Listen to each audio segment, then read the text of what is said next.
जय श्री राम साथियों आज की क्लास में हम करेंगे, जैसे आपने टाइटल देख दिया है, ए फॉर एप्पल। ठीक है, तो आज हम सेब की खेती के बारे में जानेंगे। हम उत्तराखंड की अर्थव्यवस्था कवर कर रहे हैं।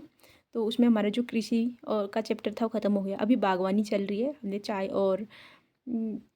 और आलू का खेती का देख लिया। अब हम देखेंगे किसका, एप्पल यानी कि सेब के लिए। ठीक है, सेब की बात आए और फर्स्ट में हर्षिल का नाम ना आए, ऐसा कभी हो सकता है।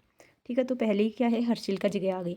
तो 1864 में फ्रेडरिक विल्सन बगीचे लगाते हैं हर्षिल में। हर्षिल जगह है उत्तरकाशी में। ठीक है, उत्तरकाशी में तो यहाँ पर सेब के बगीचे लगाते हैं कौन, फ्रेडरिक विल्सन। फ्रेडरिक विल्सन इतने अमीर हो गए थे, इन्होंने अपने नाम से क्या चला दिए थे, सिक्के चला दिए थे। तो इनको राजा विल्सन भी कहा जाता है। ठीक है, राजा विल्सन भी कहा जाता है किसको, फ्रेडरिक विल्सन को। और इन्होंने अपने नाम से सिक्के भी जारी कर दिए थे उस टाइम पे। तो इनको क्या बोलते हैं, राजा विल्सन। देखिए, हर्षिल जो जगह है भागीरथी और जलंधरी नदी के तट पर है। जलंधरी नदी के संगम पर है कौन, हर्षिल। और हर्षिल किसके लिए प्रसिद्ध है, हमारे सेब के लिए। ठीक है, चलिए 1864 के बाद 1869 में आता है आधुनिक रानीखेत की स्थापना। कौन करते हैं, रैमजे, हेनरी रैमजे आधुनिक रानीखेत की स्थापना करते हैं 1869 में। 1869 में गांधी जी का जन्म होता है, ये याद है। 1869 में वो स्वेज नहर, याद है, स्वेज नहर को खोल दिया गया था व्यापार के लिए 1869 में ही। तो ये एक्स्ट्रा फैक्ट थे 1869 के। ठीक है, और देखिए 1800 आधुनिक रानीखेत की स्थापना कौन करते हैं, रैमजे। और फ्रेडरिक विल्सन कब लगाते हैं हर्षिल में सेब, 1864 में। ठीक है, अच्छा ये नेक्स्ट देखो 1869 में ही गांधी का जन्म हुआ ना, गांधी जी का जन्म हुआ है। तो इसी में 1869 में ही क्या होता है, चौबटिया गार्डन की स्थापना होती है। 1869 में कहाँ होती है, चौबटिया गार्डन की स्थापना होती है। और इसके पहली सुपरिटेंडेंट बनाया जाता है डब्ल्यू क्रो। पहले सुपरिटेंडेंट कौन, चौबटिया गार्डन के डब्ल्यू क्रो। कब होती है स्थापना, 1869। और कभी 1860 भी आ सकता है, लेकिन 69 ज़्यादा बड़ा उसका ऑथेंटिक आंसर है। ठीक है, चलो अच्छा, जो चौबटिया गार्डन था इसको कुमाऊं वन विभाग के अंतर्गत स्थापित किया गया। किसको, चौबटिया गार्डन को कुमाऊं वन विभाग के अंतर्गत स्थापित किया गया 1869 में। लेकिन बाद में क्या होता है, 1914 में, यानी कि प्रथम विश्व युद्ध के दौरान चौबटिया गार्डन को कुमाऊं वन विभाग ने कुमाऊं कमिश्नरी को सौंप दिया। ठीक है, तो कुमाऊं वन विभाग के अंतर्गत की थी चौबटिया गार्डन की स्थापना 1869 में। और इसको 1914 में क्या हो गया, चौबटिया गार्डन को इन्होंने कुमाऊं कमिश्नरी को सौंप दिया, कुमाऊं कमिश्नरी को सौंप दिया। देखिए, जब पहले बना था ये, तब सुपरिटेंडेंट कौन थे इसके, डब्ल्यू क्रो। आप कौन बनेंगे, नए सुपरिटेंडेंट नॉर्मन गिल। इन्हीं गिल को क्या कहा जाता है, इनके काल को कुमाऊं में बागवानी का स्वर्ण काल कहा जाता है। अब देखिए, जैसे ही गिल के पास आ गया तो उसमें और भी इनोवेशन हुए होंगे, क्योंकि गिल ने बागवानी के क्षेत्र में बहुत ज़्यादा अद्वितीय काम किया है। ठीक है, तो फिर गिल ने क्या किया, फलों के साथ साथ जड़ी बूटी पर भी अध्ययन करना शुरू कर दिया। ठीक है, तो देखिए हमारा जो उत्तराखंड है एकदम हिमालयी राज्य है ना, तो यहाँ पे बहुत सारी जड़ी बूटियाँ पाई जाती हैं। तो हिमोआन हिमोआन औषधम भूमिनाम ऐसे भी करके उत्तराखंड के लिए शब्द प्रयुक्त किया गया है, क्योंकि यहाँ पे बहुत सारी औषधियाँ होती है। तो गिल ने क्या किया, यहाँ पे फलों के साथ साथ जड़ी बूटी का उत्पादन भी शुरू कर दिया। और जो नॉर्मन गिल के सहयोगी थे वो थे रामलाल शाह। रामलाल शाह क्या थे, नॉर्मन गिल के सहयोगी थे। ठीक है, नॉर्मन गिल के सहयोगी कौन थे, रामलाल शाह। अच्छा, इतना याद हो गया, फिर से बताओ। देखो, विल्सन ने हर्षिल में कब लगाए थे सेब के बागान, 1864 में। आधुनिक रानीखेत 1869 में। 69 में ही क्या हुआ था, गांधी का जन्म। 1869 में ही स्वेज नहर को खोल दिया था। 1869 में ही क्या हुआ थी, चौबटिया गार्डन की स्थापना, किसके अंतर्गत, कुमाऊं वन विभाग के अंतर्गत। और चौबटिया गार्डन के जब स्थापना हुई थी 1869 में, तो अब सुपरिटेंडेंट कौन थे, डब्ल्यू क्रो। फिर 1914 में क्या होता है, कुमाऊं वन विभाग से वो कुमाऊं कमिश्नरी को सौंप देते हैं। तो फिर कुमाऊं कमिश्नरी को सौंपने के बाद नए सुपरिटेंडेंट कौन होते हैं, नॉर्मन गिल। नॉर्मन गिल के सहयोगी कौन, रामलाल शाह। और इसमें क्या नया होता है, जड़ी बूटी का भी अध्ययन करने लग जाते हैं। नेक्स्ट देखो 1932 में हिल फ्रूट रिसर्च सेंटर, 1932 में हिल फ्रूट रिसर्च सेंटर चौबटिया में स्थापित किया जाता है। ठीक है, हिमालयी फल अनुसंधान संस्थान, हिंदी में भी याद कर लो, हिमालयी फल अनुसंधान संस्थान 1932, अनुसंधान संस्थान, हिमालयी फल अनुसंधान संस्थान 1932 में। कहाँ पर, चौबटिया में। हिमालयी फल अनुसंधान संस्थान कहाँ पर, चौबटिया में। फलोद्यानों का देश भी कहा जाता है ना चौबटिया को, तो हिमालयी फल अनुसंधान संस्थान भी कहाँ पर, चौबटिया में। हिल फ्रूट रिसर्च सेंटर कहाँ पर? चौबटिया में। फल उद्यानों का देश चौबटिया, ठीक है। चलिए नेक्स्ट देखिए 1936 में विवेकानंद पर्वतीय कृषि अनुसंधान संस्थान, 1936 में विवेकानंद पर्वतीय कृषि अनुसंधान संस्थान अल्मोड़ा में लाया गया, ठीक है। लाया गया मतलब क्या है? 1924 में इसकी स्थापना कहाँ पे होती है? कोलकाता में होती है और बोशी सेन इसकी स्थापना करते हैं। एग्जाम में आए क्वेश्चन है, ये भी आया है, ये भी आया है, ये भी आया है, तो सारे याद करना। 1936 में आया करके ये भी है। कहाँ पर है विवेकानंद पर्वतीय अनुसंधान संस्थान? अल्मोड़ा में। ये क्वेश्चन भी आया है। और स्थापना कब हुई थी इसकी? 1924 में। कहाँ पे थी? कोलकाता में। ये भी आया है। और किसने की? बोशी सेन ने। ये सारे आए हैं इसमें जितने भी हैं, ठीक है। इनको सारे याद करना। चलिए नेक्स्ट देखिए उत्तराखंड का 1925 में उत्तराखंड का सेब का पहला बागान कहाँ पर? उत्तरकाशी में। उत्तरकाशी में सेब का पहला बागान 1925 में उत्तराखंड का लगाया गया, ठीक है, 1925 में। चलिए आगे देखो, देहरादून की प्रसिद्ध लीची का नाम क्या है? रोज सेंटेड लीची है। रोज सेंटेड लीची क्या है? रोज सेंटेड लीची देहरादून की प्रसिद्ध लीची है। देहरादून को लीची निर्यात जोन में रखा गया है। और देहरादून को हम क्या कहते हैं? लीची नगर भी कहते हैं ना, लीची नगर कहते हैं। लीची निर्यात जोन में रखा गया है। और रोज सेंटेड लीची यहाँ की क्या है? प्रसिद्ध लीची है, ठीक है। नेक्स्ट देखिए रेड डिलीशियस है साथियों सेब की प्रजाति है रेड डिलीशियस। इसको उत्तराखंड कौन लाया? प्रोफेसर स्टॉक, ठीक है। रेड डिलीशियस सेब की प्रजाति को उत्तराखंड कौन लाया? Professor stock. रेड डिलीशियस सेब की प्रजाति को उत्तराखंड कौन लाया? Professor stock. कौन लाए? प्रोफेसर स्टॉक, ठीक है।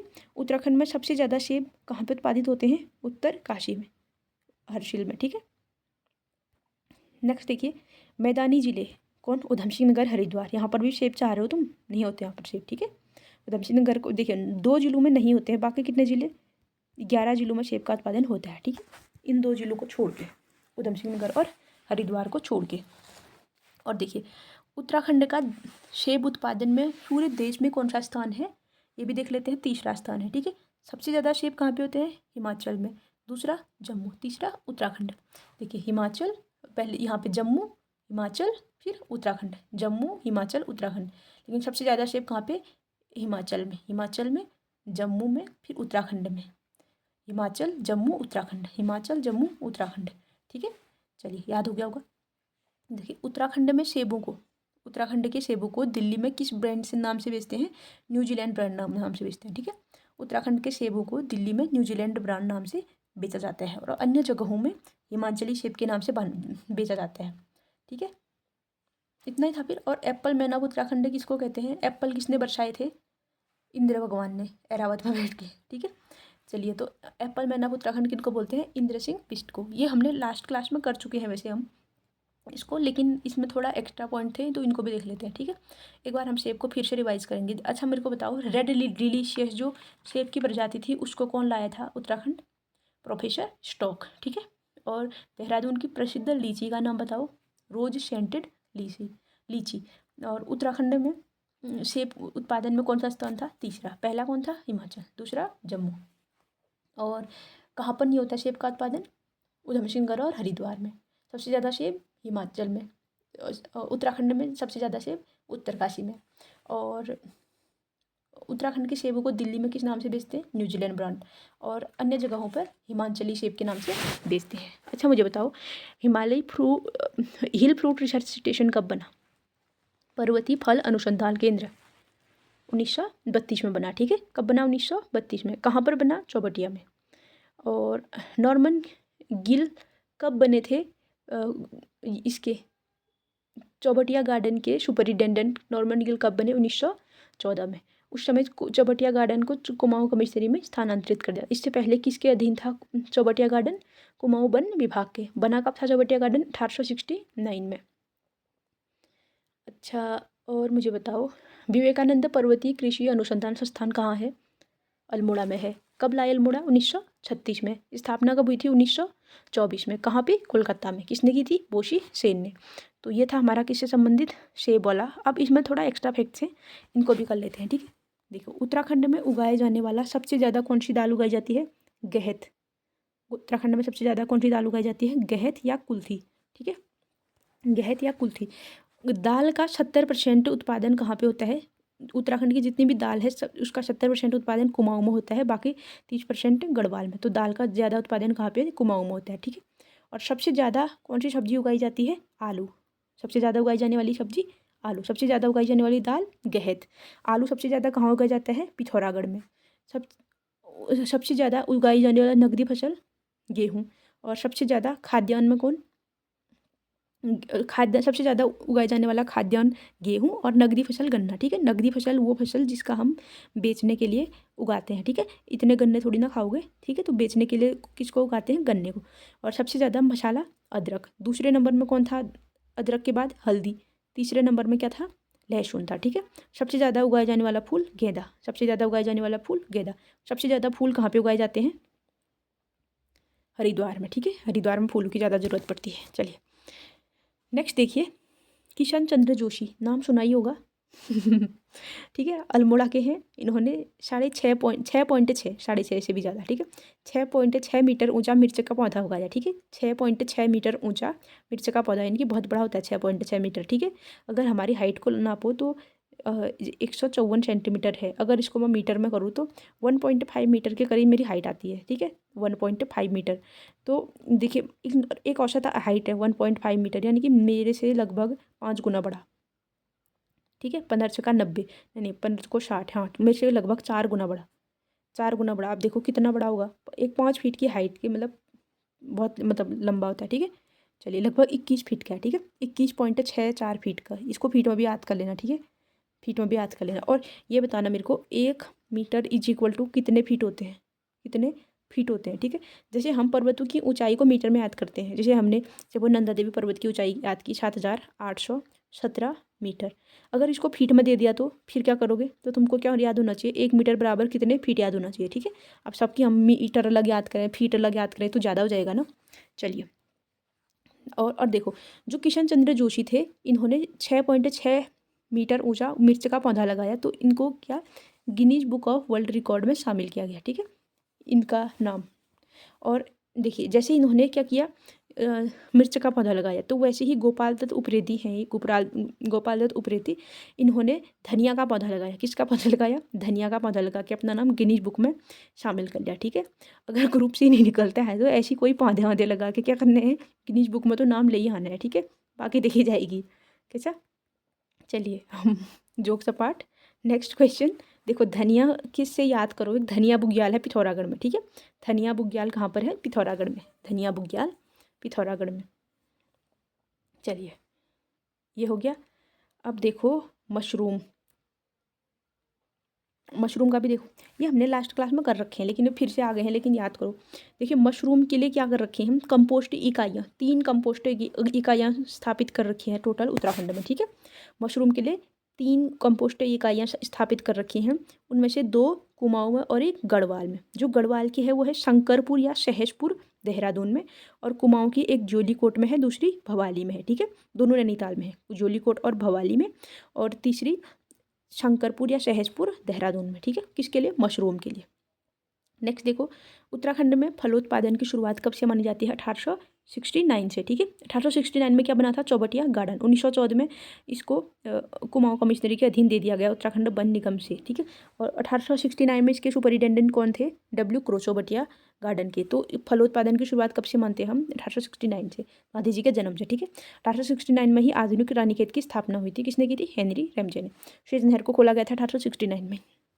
चलो नेक्स्ट आगे देखो, कुमाऊं में उगने वाली सब्जी व फूलों की जानकारी हिमालयन गजेटियर बुक में है। ठीक है, हिमालयन गजेटियर बुक में है क्या?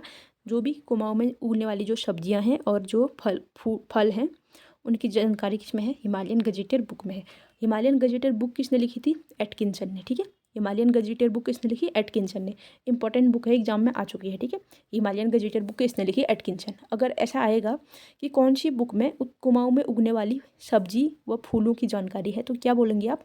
Himalayan gazetteer by Atkinson. Okay, next, British काल में सर्वाधिक निर्यात की जाने वाली सब्जी कौन? आलू। ठीक है। सबसे ज़्यादा निर्यात कौन सी सब्जी की जाती थी? आलू। और किस नाम से बेचा जाता था नैनीताली आलू को? पहाड़ी आलू के नाम से बेचा जाता था राज्य के बाहर, ठीक है। और अभी भी आलू उत्पादन सबसे ज़्यादा होता है सब्जियों में उत्तराखंड में। नेक्स्ट देखिए, छकाता परगना है नैनीताल में। छकाता परगना कहाँ है? क्वेश्चन आया है एग्जाम में, नैनीताल में। और छकाता परगना फेमस किस लिए है? नींबू के लिए, ठीक है। छकाता परगना किस लिए फेमस है? नींबू के लिए। खुरपाताल देखा था हमने लास्ट क्लास में, किसके लिए प्रसिद्ध था नैनीताल का खुरपाताल? आलू के लिए प्रसिद्ध था, ठीक है, आलू के लिए। और रेड डिलीशियस सेब कौन लाया था उत्तराखंड? प्रोफेसर प्रो स्टॉक, ठीक है। स्टॉक लेके आया था कौन उत्तराखंड में?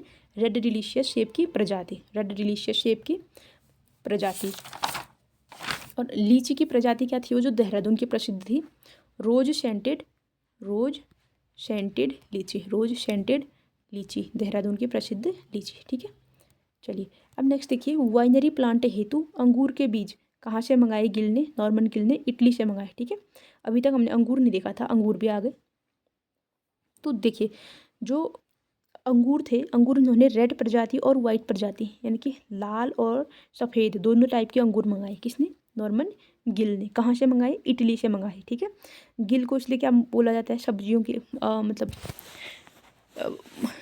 ये बागवानी का स्वर्णकाल बोला जाता है ना गिल के काल को। तो इसने बहुत देश विदेश से क्या बीज वगैरह मंगा के यहाँ पे बहुत ज़्यादा सब्जी और फलों का वो किया था, विकास किया था, ठीक है। तो वाइनरी प्लांट, अंगूर के रस से बनती है बियर। अंगूर के रस से क्या बनती है? बियर बनती है ना। Oh my dear happy new year बचपन में लिखते थे ना। तो वाइनरी प्लांट, वाइन यानी कि शराब होता है ना, वाइन, वाइन किससे बनती है? अंगूर के रस से, ठीक है। तो वाइन अंग्रेज लोग पीते थे काफ़ी। तो इसके लिए क्या बनाए इन्होंने? अंगूर के बीज कहाँ से मंगाए थे? इटली से। किसने मंगाए? गिल ने मंगाए। और कैसी प्रजाति थी? रेड और वाइट। याद हो गया। नेक्स्ट देखो, रॉयल शोरविन नोबल, रॉयल शोरविन या नोबल, इसने स्ट्रॉबेरी के बीज मंगाए थे ब्रिटेन से, ठीक है। ब्रिटेन से बीज मंगाए और जोली कोट में लगाए। किसके बीज? स्ट्रॉबेरी के, ठीक है। स्ट्रॉबेरी के बीज, स्ट्रॉबेरी कहाँ पे रोपी? जोली कोट में। कहाँ से मंगाई थी? ब्रिटेन से। किसने मंगाई थी? नोबेल ने या न्यूबेल ने और रॉयल शोरविन, रोबेल शोरविन नोबेल, रॉयल शोरविन नोबेल ने स्ट्रॉबेरी के बीज मंगाए थे, ठीक है। अच्छा एक और है जैतून, जैतून का तेल आता है, जैतून का तेल काफ़ी थिक होता है, बहुत ज़्यादा गाढ़ा होता है जैतून का तेल, ठीक है। और ये कहाँ से मंगाया था? जैतून की पौध फ्रांस से मंगाया था, ठीक है। जैतून की पौध कहाँ से मंगाई? फ्रांस से। और केले मंगाए थे कहाँ से? बंगाल, बर्मा, चीन, ठीक है। बंगाल, बर्मा, चीन, ये मंगाए थे केले, ठीक है। बंगाल, बर्मा और चीन।